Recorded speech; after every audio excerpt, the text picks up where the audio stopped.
Hey everybody, this is Alex, Gaia, and I'm here to talk to you about Destiny. It's Xur for the week of November 4th, 2016. It's his last appearance in the Festival of the Lost, and he is in the Reef. Just follow this path to his usual hiding place.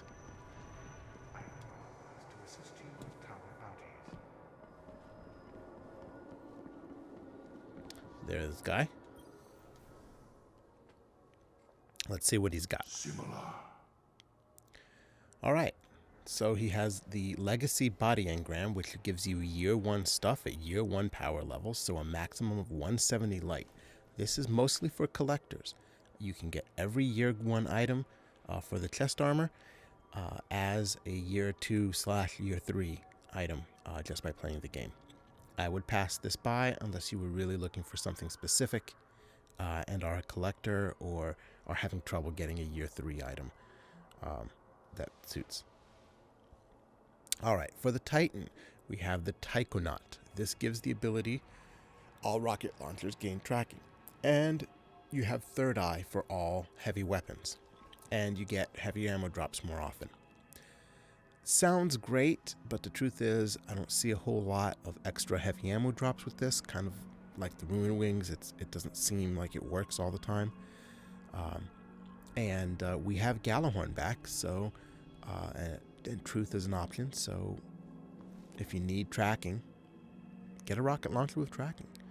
And radar while zooming with heavy weapons. The only heavy weapons that you are going to zoom in on are the ones that have tracking built into them. So you don't really need that. This is a fun for me helmet. I really love the way it looks. It looks a lot like a present day cosmonaut's helmet or a taikonaut's helmet.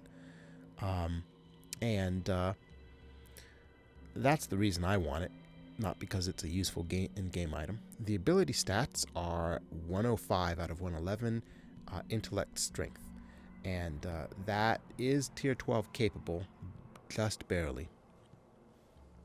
Overall, for most people, I would pass on this, but you know, if you're a collector or if you're into space stuff, this might be a fun pickup. Moving on, the hunter gets the young Ahamkara spine. This gives you an extra trip mine, and it makes your trip mines last longer, so it helps you zone off areas. A lot of people won't shoot the trip mines, they'll just run around them in Crucible. And for the most part, in PvE, ads will actually go ahead and wander through where the trip mine is, but you know their movement is kind of hesitant and random. I don't use these very much, but they're good. The roll on these is not very good, though. They're discipline, 7289, and that is 87%. So if you want these, you're going to have to spend some glass needles and re-rolling them. All right, moving on. The Ram. This is a great utility helmet. In year 2, heck, in the end of year 1, it dominated the Crucible because you could tank all sorts of things if you were a max armor Warlock wearing the Ram. You could tank hits from supers, you could tank heavy, you could tank sniper rounds, even from powerful snipers.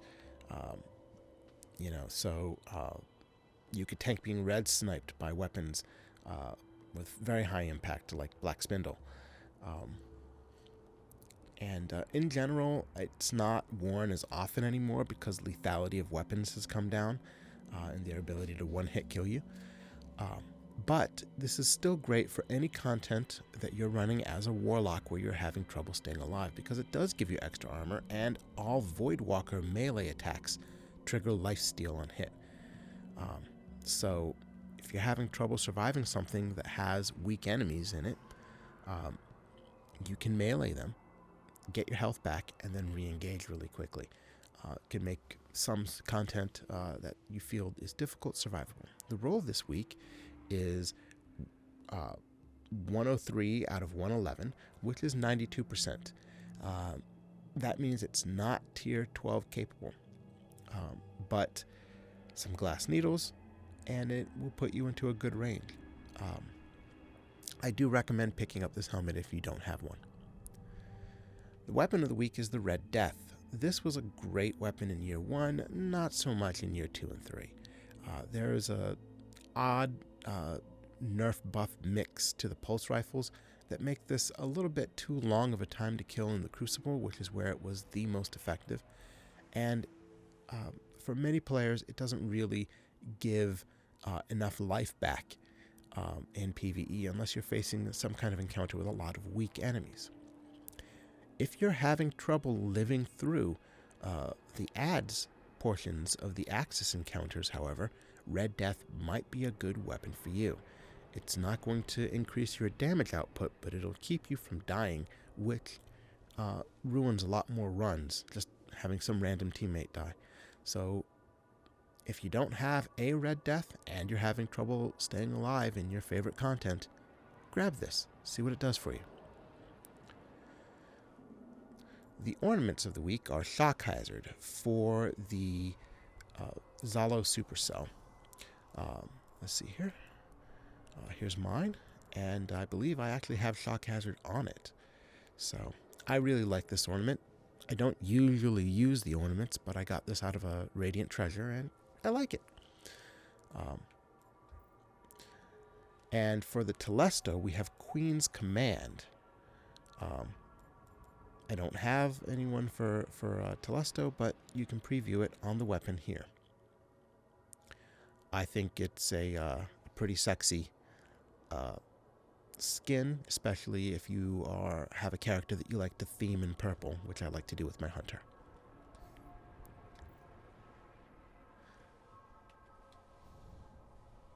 So coming back to Xur's regular items, he's got all the regular items at the regular prices.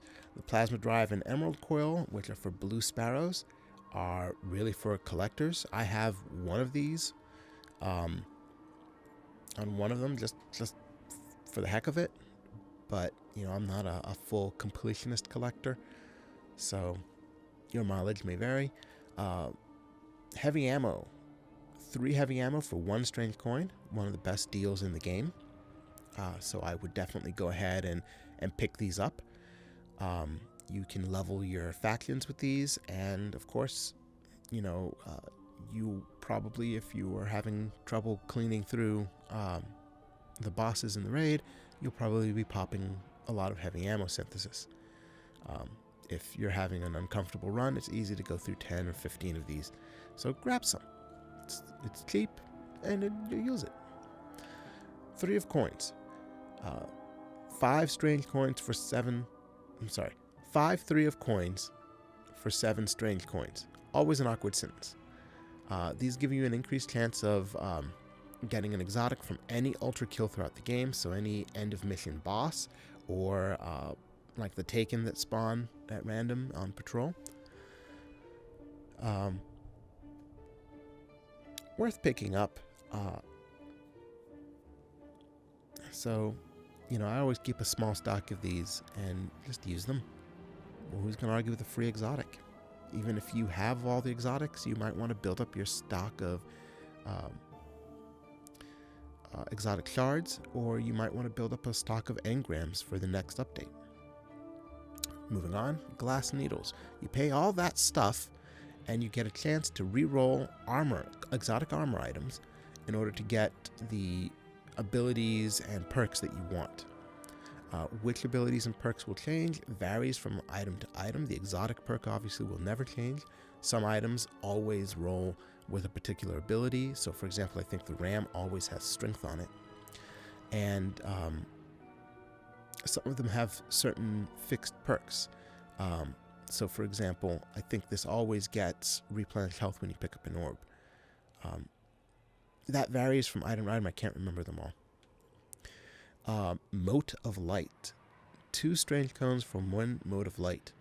Don't do this. I mean, there's... I don't understand where you might be desperate enough for a Mote of Light to spend 6 heavy ammo to get it. You know, go play the game. You're going to make lots of motes of light. Even this week, my hand, I dropped some wood on my hand. I barely played at all. I still made about 45 motes of light in the week. Don't buy these. All right. That's it for Xur. An end is here. He said it. Thank you very much for watching. If you liked the video, please tell your friends. Telling your friends is the best way to encourage me to make more content and to support the channel. Also, of course, subscribe and like to help encourage me to make more. I hope that you'll follow me. I am on Twitter @Tirgaia, and I am also on Twitch. Thanks again for watching, and I'll see you Starside Guardians.